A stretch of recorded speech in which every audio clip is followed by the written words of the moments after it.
Bonjour, nous sommes le groupe 9 des 3e C et aujourd'hui nous allons aborder le thème « Et si les Jeux olympiques du sport ?» Nous allons vous parler du sujet en 4 étapes. Tout d'abord les origines et fonctionnements, puis les enjeux modernes, mais aussi plus approfondir les enjeux politiques, géopolitiques, ainsi que l'efficacité et effet des JO sur cet enjeu. À l'origine, les JO ont été créés lors de l'Antiquité par les Grecs dans le Péloponnèse sur le site sacré d'Olympe, pour permettre une trêve tous les 4 ans pour dérouler les Jeux. Ils seront supprimés en 394 et remis en jeu en 1996 par Pierre de Coubertin pour populariser le sport ainsi que l'internationaliser. Maintenant, je vais vous expliquer 4 enjeux modernes des JO.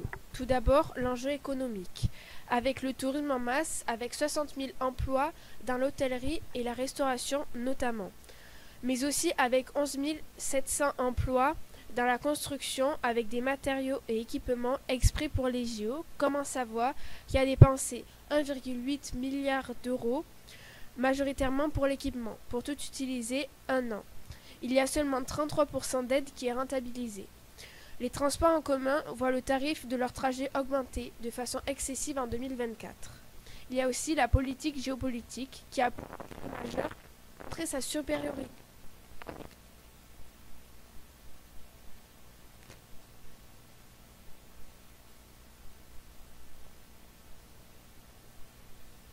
Ou Dans la même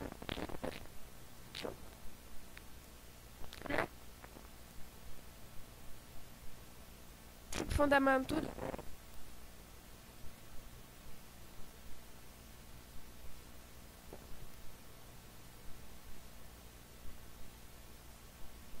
avec le surplus de CO2 qui est de 2 millions de tonnes au lieu de 1,4 million de tonnes, soit 0,6 million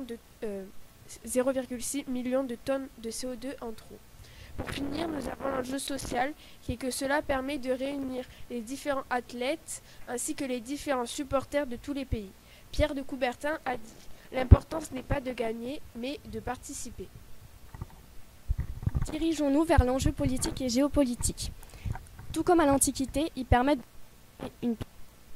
forcément faire la guerre. Ce fut par exemple lors de la guerre froide affrontant l'Amérique et l'URSS. Dopage justement gagné. L'Amérique boycottera les JO de Moscou en 1985 et l'URSS ripostera en boycottant les JO de 1984 à Los Angeles. De la politique dans les par exemple en 1924 avec l'exclusion suite à sa dictature et idéologie trop poussée. Une charte olympique fut également créée pour une société soucieuse de préserver la dignité humaine et contre le refus de toute discrimination, et ce dans le but de garantir la liberté aux sportifs, journalistes et équipes, ainsi que d'absence de limiter l'ordre public, moral et religieux lors des épreuves.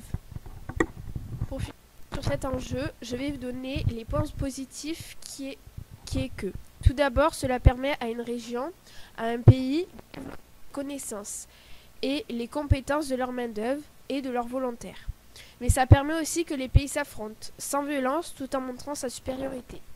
Et il y a aussi un avantage que grâce au tourisme, il y a plus d'emplois pendant une certaine période et l'ouverture future au tourisme ou renforcement des échanges. Pour ma part, j'y trouve aussi du négatif. À cause des boycotts diplomatiques, beaucoup de pays sont exclus des JO. Par exemple, lors de la crise du canal de Suez, enlevant le Liban, l'Égypte et l'Irak aux JO de 1956. De plus, ça change l'importance, c'est de participer puisque ça rend les JO avec un enjeu politique plus important et plus de pression.